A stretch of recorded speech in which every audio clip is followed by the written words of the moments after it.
Good afternoon, sir. Your book Nationalism Without a Nation in India is different from most accounts of nationalism, as it tells us how nationalism was largely an upper caste response against lower caste formations that were happening all over India. Can you tell us more about the main arguments in your book? See, you have mentioned that in fact nationalism is an inclusive concept, but that inclusive concept has been deployed for sectional and sectarian purposes. The main argument was when the colonial rule actually polarized Indian society, which was basically on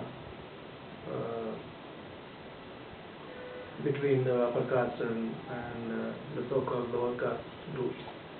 The response of the upper caste has been to sort of throw away the British rule,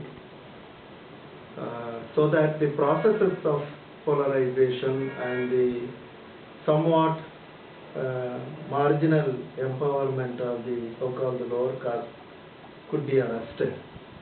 Okay. In fact, the rise of Indian nationalism, I have suggested, took place precisely at that moment when British, by various force of circumstances, were beginning to sort of reach out to the outlying groups, marginal groups,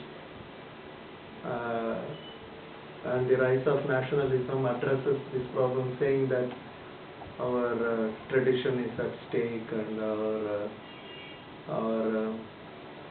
unique synthesis, social synthesis is being disturbed, etc., etc. But the point is, this tradition itself was being set up by the British colonial people as a monolithic, singular and kind of organic tradition, which was basically Brahmanical tradition, and against which many of these marginal communities were struggling.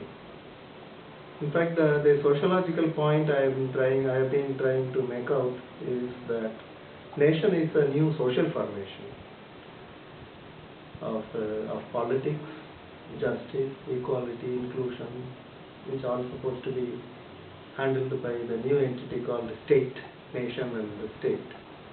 If that is so, the Indian nationalism did not produce and did not support, and in fact it went against such a formation.